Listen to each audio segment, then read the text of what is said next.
From a previous video, we derived these two equations right here, where the acceleration in the x direction is equal to this, if you go by the just definitions of position, velocity, and acceleration, and it's equal to this based upon the physics. And s is equal to the sine of the angle, c is equal to the cosine of the angle, and again, refresh, we have an ellipse here with a major axis and a minor axis. This is what I'm considering sort of my origin right here. In a sense, I'm doing things in reference to this focal point right here, which I'm going to call F2 for right now, some angle theta, some distance r.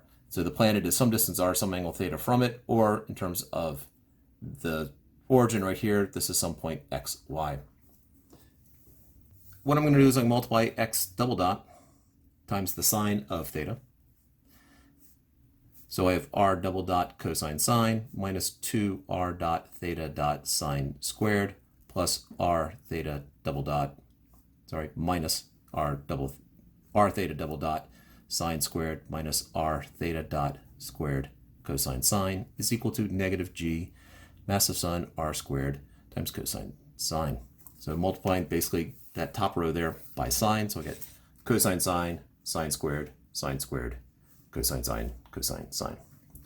Now I'm going to multiply this one, the y double dot, times negative cosine.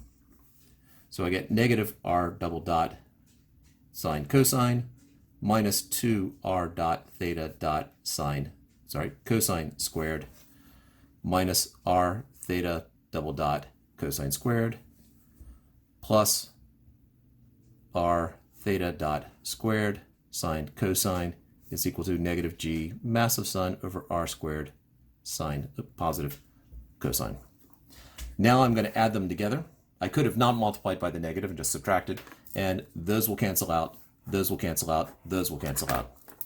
And what I'm left with is, well, that's just how I set it up. This is the part that I care about, really. That's equal to 0, and over here I have, well, negative 2r dot theta dot, factoring out sine squared plus cosine squared, minus r theta double dot sine squared plus cosine squared. That's 1, that's 1. And then I can just multiply by negative 1. So I'm left with 2r dot theta dot plus r theta double dot equals 0. I'm going to multiply everything by r, so I have 2r dot r theta dot plus r squared theta double dot equals 0. And so I have this right here actually is a derivative.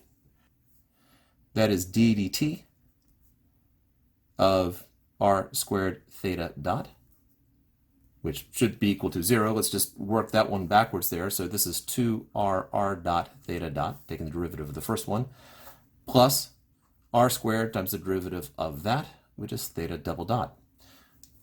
So that is what we started with here. Plus, I guess potentially you could just add a constant in there because the constant would drop away, but we don't need to. In other words, we have d dt of this is equal to 0, so r squared theta dot must be equal to some constant because the derivative is 0.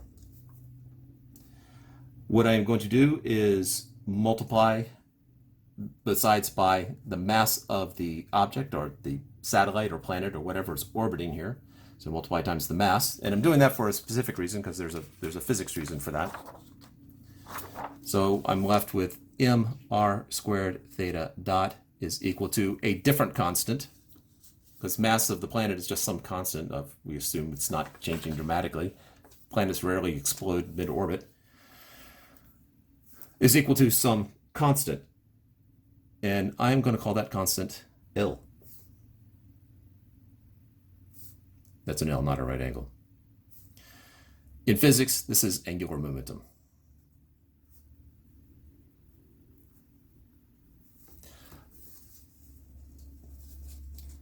So if I look at that, let's think about, so if I take my ellipse, I have some point here. It's at this point, and then it goes to that point right there. So let's assume that the angle is some small differential d theta, distance r. Now the difference in the r shouldn't be significant because we're talking an infinitesimal change in the angle, so this would be r d theta. And so the area of this, the differential of the area, would be 1/2 base, in other words, that length right there, which is r, times the height, which is r d theta. So this is 1/2 r squared d theta is equal to this dA.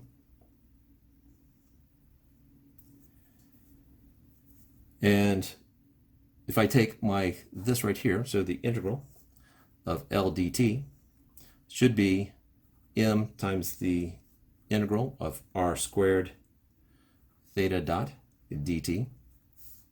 We're going to come back to this in a second. It was not just some random fact. This theta dot, remember that dot is derivative with respect to time, and so I have d theta dt times dt, so this now becomes mass times r squared d theta, which is the integral of L dt.